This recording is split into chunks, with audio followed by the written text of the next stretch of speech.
इस YouTube channel को subscribe करें और बेल आइकन को भी दबाएं। आदरणीय बुजुर्गों, भाइयों, बहनों,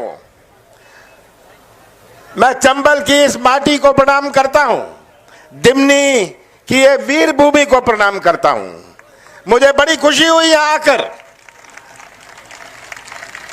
मेरा ज्यादा यहां आना जाना नहीं रहा, क्योंकि ये तो गुलामी से चलता था। ये क्षेत्र पूरा ग्वालियर चंबल तो गुलामी में रहा।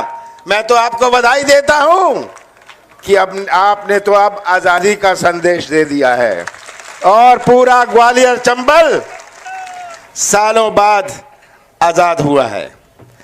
मैं आप सबको धन्यवाद देना चाहता हूं। इतनी बड़ी संख्या पुलिस के रुकावट के बावजूद यहां उपस्थित है। सरकार की 15 महीनों की हमने शुरुआत करी किसानों का कर्जा माफ करने का, और पहली दफा अपने देश में केवल डिफॉल्टर का कर्जा नहीं, जिनके चालू खाते थे उनका कर्जा माफ करने का भी हमने किस्त शुरू किया। पहला किस्त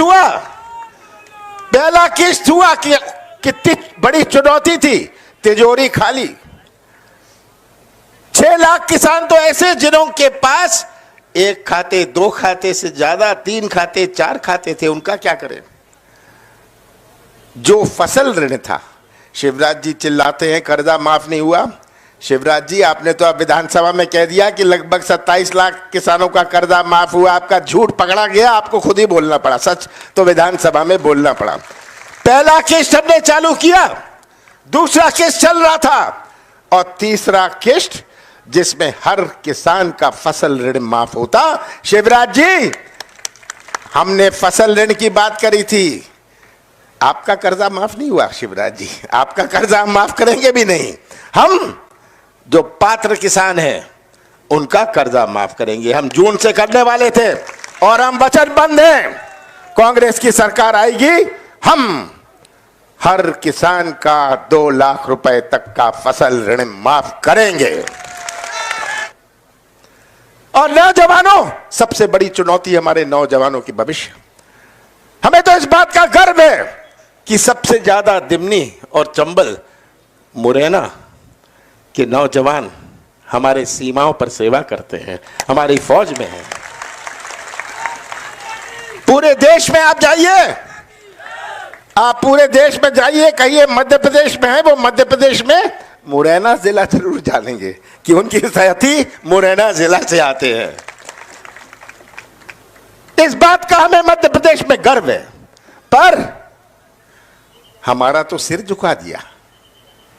सौदे से सरकार बनाई, बोली बोल लो सरकार बना लो, बोली बोल लो सरकार बना लो।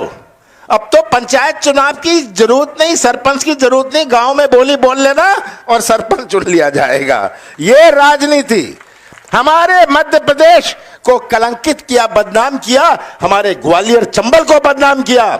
पूरे देश भर में लोग कहते हैं मध्य प्रदेश में कैसी राजनीति है, क्या सब बिकाऊ है।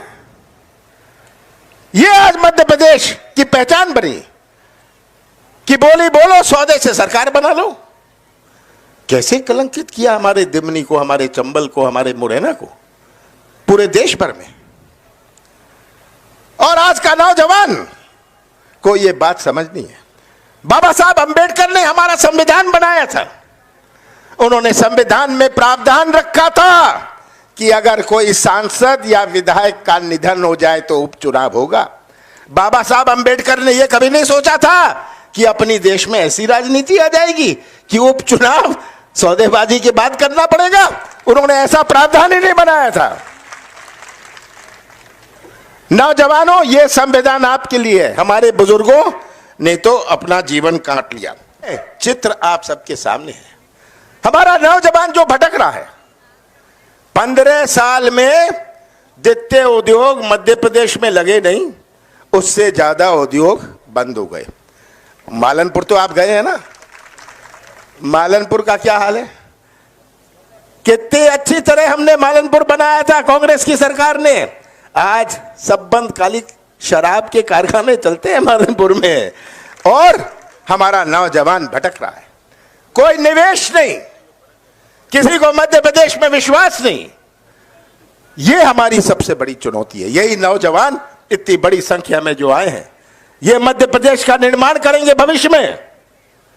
आज के नौजवान की अपनी सोच है, आज के नौजवान की अपनी दुनिया है। आज का नौजवान कोई ठेका नहीं चाहता, कोई कमीशन नहीं चाहता। आज का नौजवान तो व्यवसाय का मौका चाहता है या अपने हाथों को काम चाहता है।